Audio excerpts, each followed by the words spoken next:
जो अगर इस संसार को बदलना है तो तुम्हें अपनी सोच को बदलना पड़ेगा। जानते हो इस संसार की शुरुआत कहां से हुई है? ये धरती कहां से आया?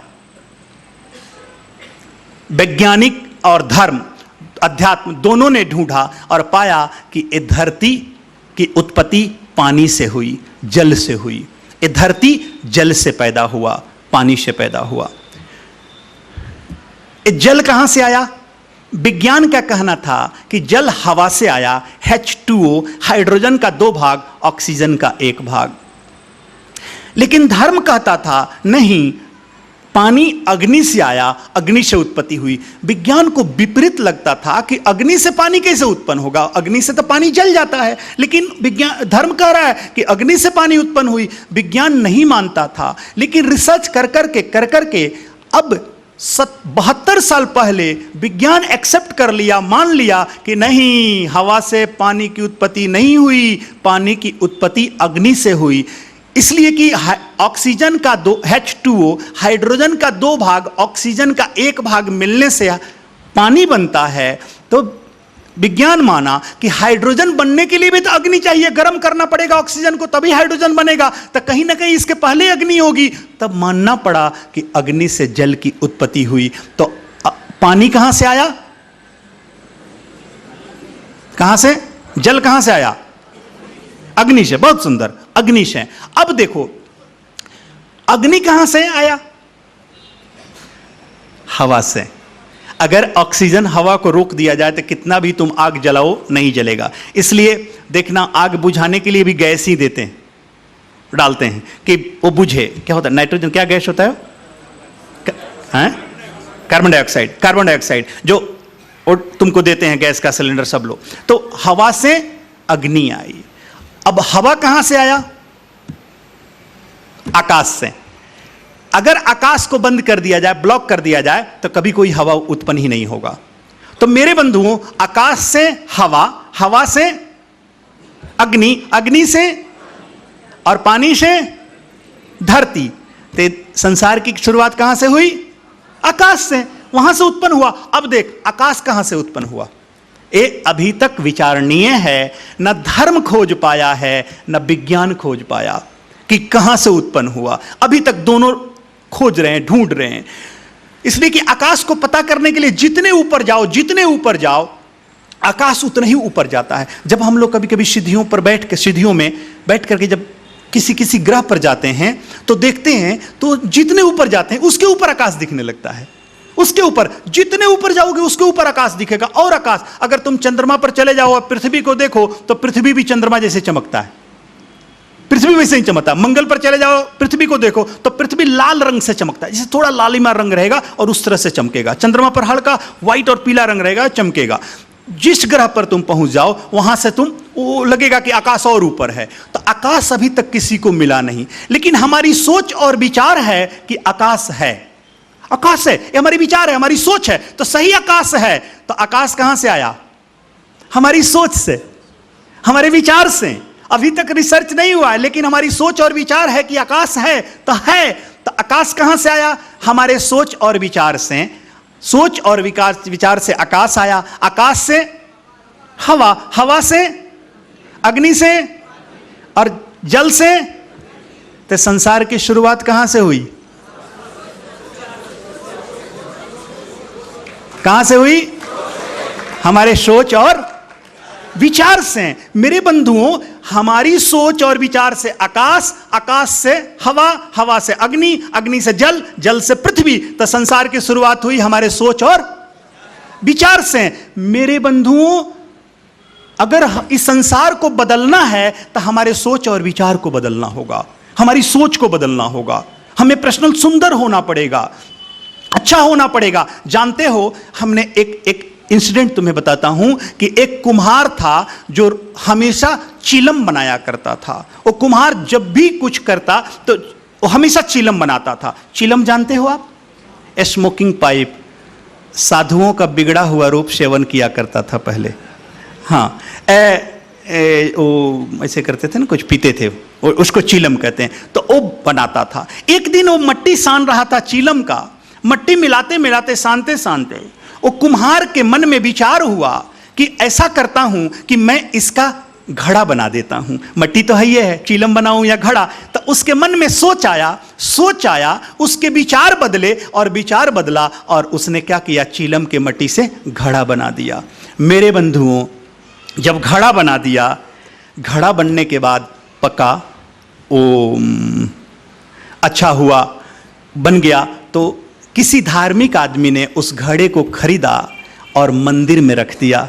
होगा कोई धार्मिक आदमी हमारे बाठिया जी जैसा या अमरचंद जैन जैसा, खरीदा उस घड़े को और ले जाकर के मंदिर में रख दिया। एक दिन कुम्हार उस मंदिर में दर्शन करने गया। मेरे बंधुओं, मंदिर का क्या अर्थ है पहले जाने। हम इतने मंदिर जाते हैं, रोज मंदिर जाते हैं, लेकिन मंदिर का अर्थ क्या होता है? माठिया जी बताओ, मंदिर का क्या अर्थ है? जिससे पूछा जाए बता। हाँ,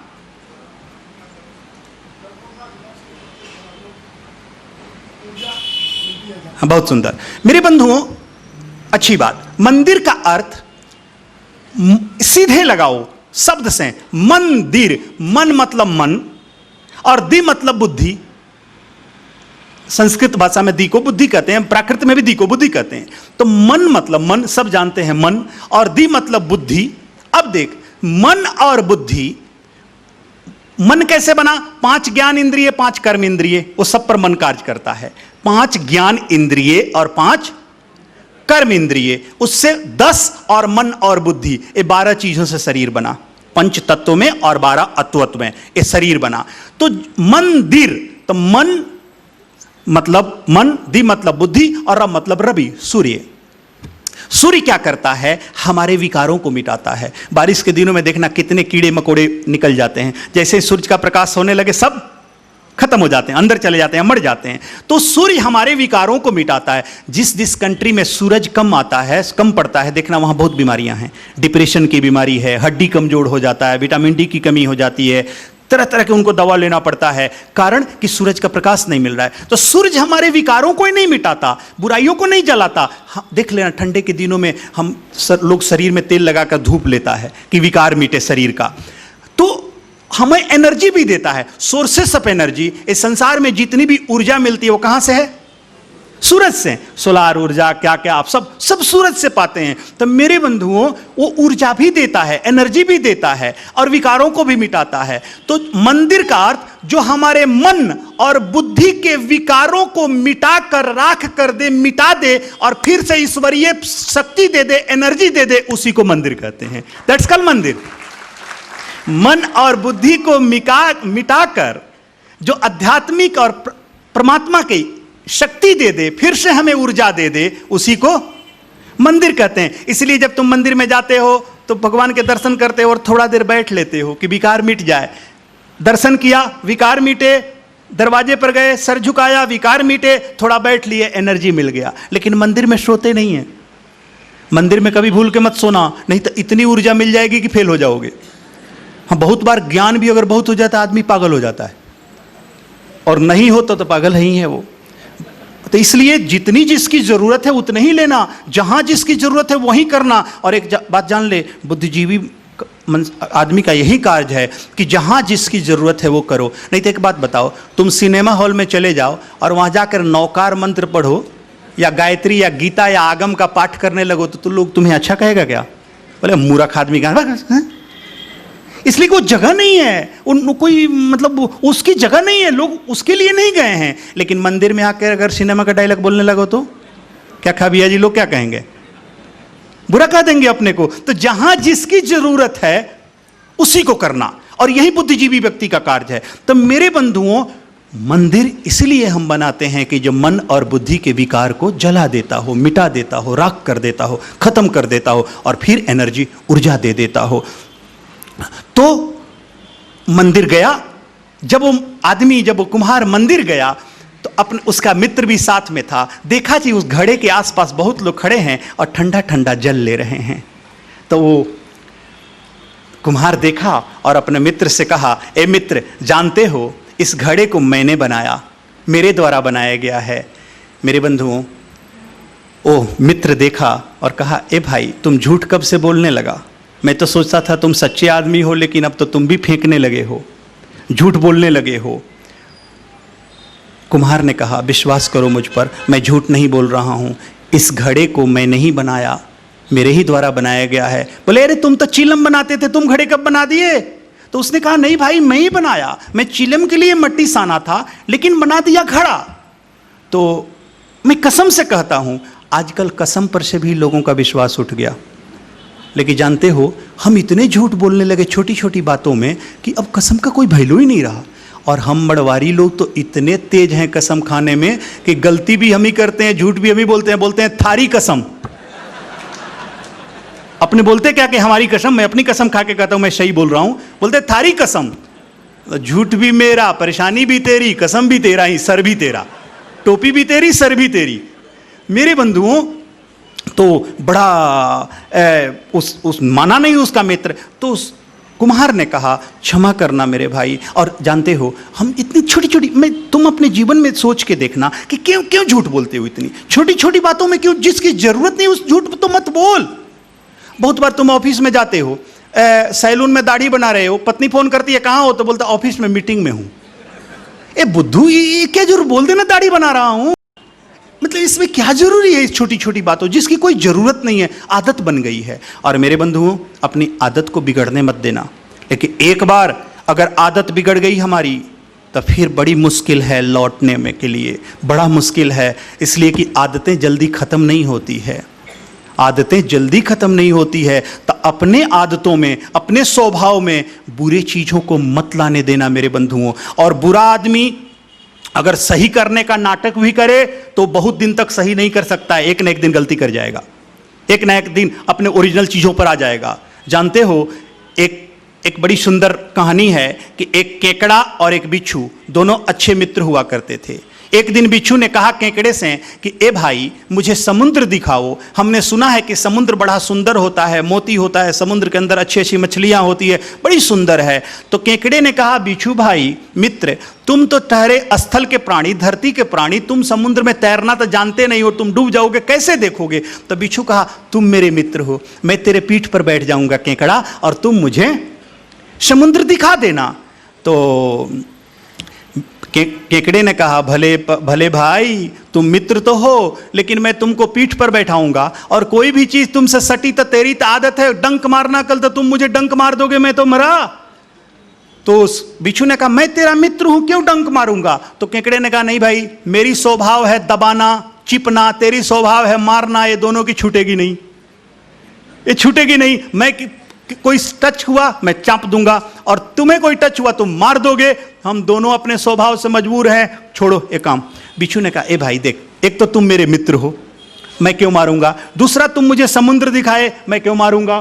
तीसरा, अगर मैं तुमको मारा तो तुम डूबोगे तो मैं भी तो डूब के मर जाऊंगा।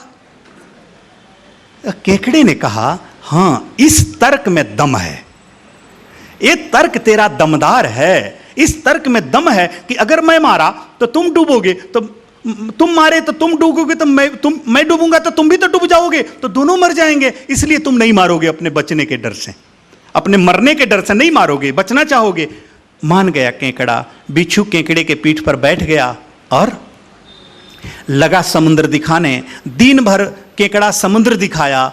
जब संध्या हुई, शाम के समय केकड़ा लौटने लगा समुद्र के किनारे, और बिच्छू से पूछा, बिच्छू मित्र, देख लिया तुमने समुद्र? तो बिच्छू ने कहा, धन्यवाद मित्र केकड़ा, तुमने बड़ा सुंदर सेवा दिया, बड़ी अच्छी सेवा दी, तुम मेरे अच्छे मित्र हो, बड़ी समुद्र सुंदर दिखाई, क्या अनुभव था, मैं इसका वर्णन नहीं कर सकता हूँ, बहुत बहुत धन्यवाद। यही बोल रहा था, तब तक किनारा आ गया था, थोड़ा सा नजदीक था, समुद्र की लहर आई, टकराई बिच्छू के ऊपर। बिच्छू बोलने में व्यस्त था, उसका पूंछ डंक चला और केकड़े में जाकर लग गया। जैसे ही केकड़े के अंदर वो बिच्छू का डंक लगा, केकड़ा अपने दर्द से कराहने लगा, जोर जोर से रोने लगा, डूबने लगा केकड़ा, बिच्छू भी डूबने लगा, दोनों मरने लगे। तो केकड़े ने पूछा, ए मित्र, तुमने डंक क्यों मारा? तुमने इतनी बड़ी बड़ी तर्क दी कि मैं क्यों बुरा करूंगा, मैं मारूंगा तो मैं भी मर जाऊंगा, तो क्यों मारूंगा? तुमने इतनी बड़ी बड़ी तर्क दी, मैं तेरे तर्क पर विश्वास कर लिया, फिर भी क्यों मारे बिच्छू? क्यों रे? मैं क्या बिगाड़ा तेरा? मैंने तो घंटों तुम्हें समुद्र दिखाया। तो उस बिच्छू ने कहा, क्षमा करना केकड़ा मित्र, वो मेरा तर्क था, ये मेरी स्वभाव है। वो मेरा तर्क था, ये मेरी स्वभाव है। तो मेरे बंधुओं, अगर स्वभाव में अच्छाई नहीं आया तो तर्क बहुत दिन तक काम नहीं आएगा, बहुत दिन तक काम नहीं आएगा।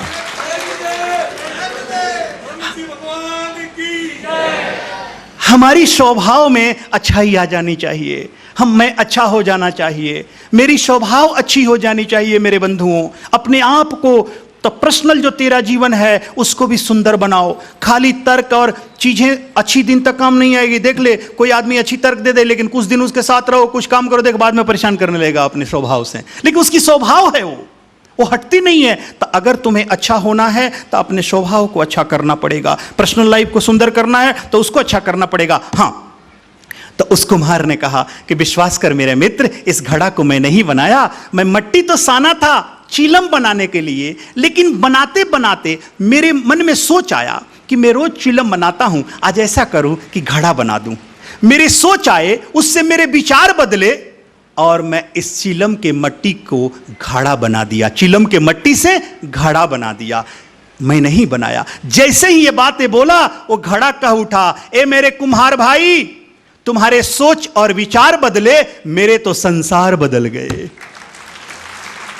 तुम्हारे सोच और विचार बदले, मेरे तो संसार बदल गए। मैं रोज पहले हमेशा खुद को जलाता था, खुद जलता था और दूसरों को भी जलाया करता था, और अब मेरे संसार बदल गए। मैं खुद शीतल होता हूं और औरों को भी शीतल करता हूं। तो मेरे बंधुओं, अगर इस संसार को बदलना है तो अपने सोच और विचार को बदलना होगा। हमारी सोच और विचार बदलेगी तभी ये संसार बदल सकती है। तो हमारी पर्सनल जीवन सुंदर होना चाहिए, एकदम द बेस्ट होना चाहिए, अच्छे रहो। और मैं हमेशा कहता हूं, late life B beautiful because of the world, late life B beautiful in spite of the world, late life B beautiful because of the world, late life B beautiful in spite of the world. इस संसार के कारण हमारा जीवन सुंदर हो, अगर संसार कारण नहीं है तब भी हमारा जीवन सुंदर होगा, तभी हमारा जीवन सुंदर हो। इस पर कोई कंप्रोमाइज मत करना। देख, तुम मुझे जयकार बोलते हो, मुझे इतना मानते हो, लेकिन अगर मैं भी कहता हूं तुम्हें कि तुम गलत कर लो तो तुम मत करना। ये जान लो, जिस दिन मैं भी भटकाने लगूं तुम्हें, तुम भटकना नहीं मेरे बंधुओं। इसलिए कि जानते हो, जीवन में आदमी को तब बहुत सुख मिलता है जब वो प्रेम करता है। किसी के अंदर जब प्रेम घटित हो तो वो बड़ा खुश होता है, बड़ा सुख पाता है, बड़ी उसके दिल आनंद पाती है। मेरे बंधुओं, आप देखोगे जिस दिन आपके अंदर प्रेम घटित होगा, आप अच्छे सजते संवरते हो, सुंदर लगते हो। अगर आपकी शादी होने जा रही है और आप अपने पत्नी को पहले बार मिलने जा रहे हो, या पत्नी पति को पहले बार मिलने जा रही है, तो देख कितने सज धज के जाते हो। क्या धारीवाल जी, सही है ना? आदमी अच्छा सा सेविंग करेगा, अच्छा से अपने कपड़े बदलेगा, कपड़े देखेगा, करते हैं ना? क्या शांतिलाल साहब, कवाड़ जी, ऐसे अभी भी आप स्मार्ट हैं, सो हैंडसम। हाँ मेरे बंधुओं, आदमी सज धज कर जाता है, अच्छा होकर जाता है, इसलिए कि उस दिन उसके अंदर प्रेम घटित हुआ है, नए से मिलने जा रहा है, नया प्रेम घटित हुआ है। मैं हमेशा कहता हूं, हर रोज आदमी के अंदर प्रेम घटित होना चाहिए, जीने का मजा आ जाए, फिर जीना तेरा उत्सव बन जाए। देख लेना, मनोरंजन और उत्सव में एक अंतर है मेरे बंधुओं। जब बच्चे मेरे सामने नाचते हैं, कभी कभी लगता है, लोगों को लगेगा एक ऐसे साधु हैं कि इनके सामने बच्चे नाच रहे हैं, और साधु तो होते हैं गंभीर रह, ये रह, वो रह। मेरे बंधुओं, मैं थोड़ा हटके साधु हूं। मैं ये सोचता हूं, एक बात बताओ, मैं तेरा नाचना मनोरंजन नहीं देना चाहता हूं तुमको, मैं तेरा नाचना मनोरंजन देना नहीं चाहता हूं, मैं तेरे नाचने को उत्सव बनाना चाहता हूं। मीरा नाचते नाचते कृष्ण को पा ली, कृष्ण गाते गाते दुनिया को बता गए।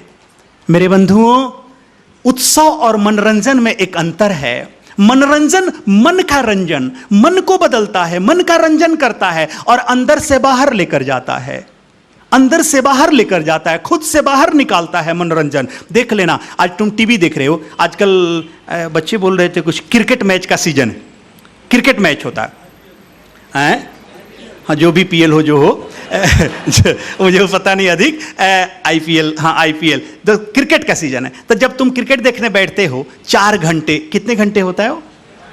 हैं 4 घंटे ना? हाँ अच्छा, क्रिकेट को हिंदी में क्या कहते हैं जानते हो? सुनोगे तो हंसने लगोगे। क्रिकेट को हिंदी में कहते हैं 2 दंड 1 पिंड घास पट पर दे दनादन ले दनादन खेल। अगर ये बात किसी को बोलो मजाक बन जाए जाकर। इसको हिंदी में कहते हैं। हाँ मेरे बंधुओं, तो क्रिकेट देखने बैठे हो या सिनेमा देखने बैठे हो, 3 घंटा बीत गया, पता भी नहीं चला तुम क्या कर रहे हो। अगर उसमें तेरे मन लायक काम हुआ तो ताली बजाओगे, खुश होगे, और मन के विरोध काम हुआ तो? हमने तो सुना है कभी कभी देश हार जाए तो बहुतों को हार्ट अटैक आ जाता है। मैं सोचता हूं टीवी में हो रहा है, कहां मैच हो रहा है, कौन हार रहा है, तुम्हारी हार्ट अटैक क्यों आ रही है? इसलिए कि तुम बेहोश हो गए हो, तुम अपने अंदर नहीं हो, अपने बस में नहीं हो, तुम मनोरंजन में हो, तुमको बाहर निकाल लिया गया है। तुम सिनेमा देखने जाते हो, अच्छी बात हुई तो देख लेना हंस लोगे, दुख बात हुई तो रोने लगते हो। कारण कि तुम अंदर से बाहर आ गए हो, तुम अपने में नहीं हो, तुम पर हो गए हो, पराये हो गए हो, अपने से बाहर निकल गए हो।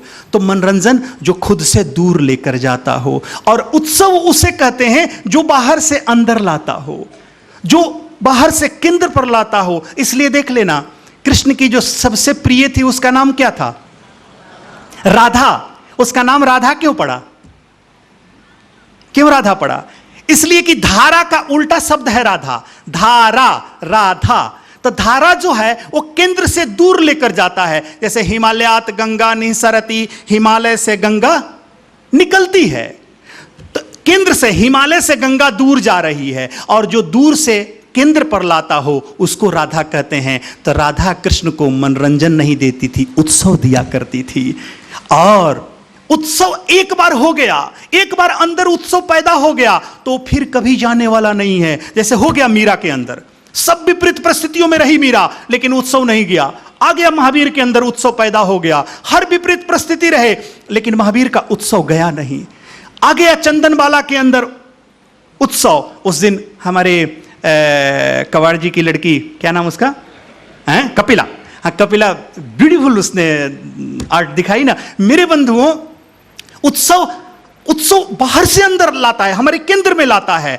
और मैं कहा ना कि एक बार उत्सव आ गया अंदर तो श्याम पिया मोहे रंग दे चुनरिया, ऐसा रंगना कि रंग नहीं उतरे, धोबिया धोए चाहे सारी उमरिया।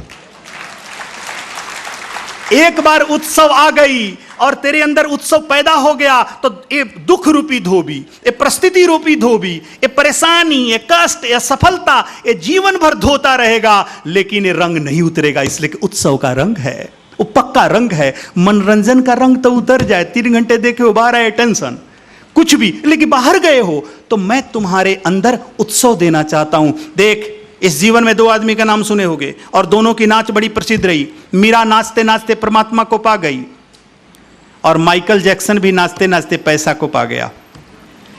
दोनों बड़े अच्छे नाचे, दोनों बड़े प्रसिद्ध हैं। माइकल जैक्सन भी बहुत प्रसिद्ध है, बहुत प्रसिद्ध है, ऐसा नहीं कि नहीं प्रसिद्ध है। मुझे लगता है संसार के उसके युग में सबसे प्रसिद्ध लोगों के नाम लो तो 5 के अंदर होगा माइकल जैक्सन, होगा ना? क्या सिरधर बोल हैं? क्या कोठारी जी, आप लोगों का जनरल नॉलेज, आप न्यूज पेपर पढ़ते हो, मैं तो वो भी नहीं पढ़ता हूं। तो देखना, निश्चित 5 फेमस लोगों में से है। तो माइकल जैक्सन भी नाचा और मीरा भी नाची, दोनों के नाच, और दोनों के नाच बड़े प्रसिद्ध रहे। माइकल जैक्सन का और प्रसिद्ध रहा इसलिए कि माइकल जैक्सन के नाच में गणित था। कब पांव हिलाना, कब कमर हिलाना, कब हाथ हिलाना, कब नाक हिलाना, कब क्या हिलाना, उसको पता था। लेकिन मीरा की तो नाच एकदम बेकार, कुछ भी पता नहीं, कैसे हाथ हिले, कैसे पांव हिले। मीरा कहीं भी क्लासिकल या कोई प्रोफेशनल नाचने वाली नहीं थी। एक चीज देखना, लोग कहते हैं कि मीरा नाचती गई और परमात्मा मिलते गए।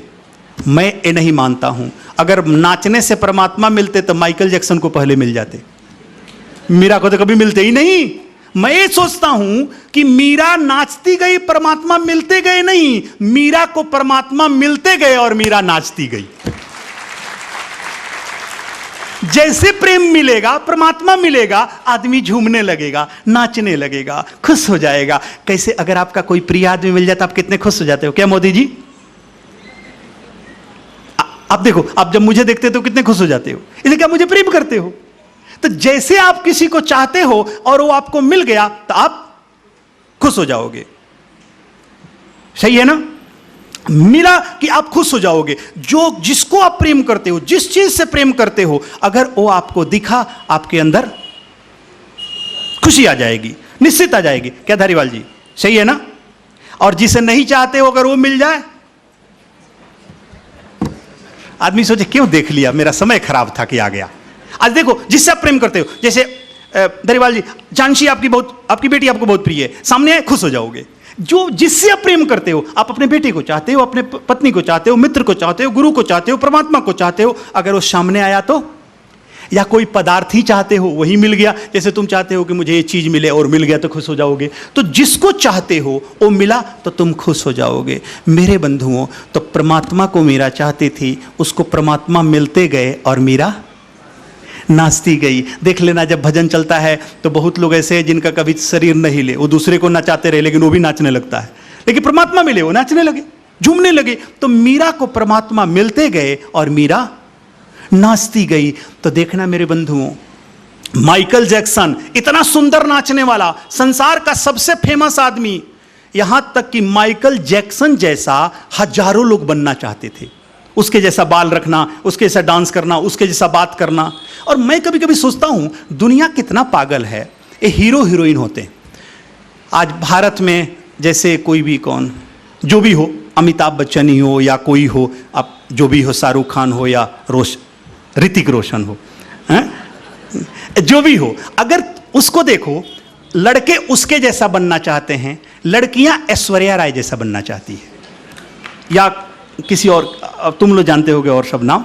मैं तो उसके शादी में था, आशीर्वाद देने गया, इसलिए मुझे याद है। हाँ मेरे बंधुओं, उसके जैसा बनना चाहते हैं। तुम जिसके जैसा बनना चाहते हो, जैसे तुम ऐश्वर्या राय जैसा बनना चाहती हो, वो भी ब्यूटी पार्लर में जाके लाखों लाख रुपया खर्चा करती है, वो कुछ और बनना चाहती है। तो तुम उसके जैसा क्यों बनना चाहते हो? तुम शाहरुख खान जैसा बनना चाहते हो, शाहरुख खान भी जाके सैलून में या ब्यूटी पार्लर में लाखों रुपया खर्चा करता है, वो और सुंदर बनना चाहता है, अतः वो अपने से सेटिस्फाई नहीं है। Aspam foundation, Aspam Scottish school, Noida, Shrimati Reshma Devi Goyal hospital, Hisar के द्वारा प्रायोजित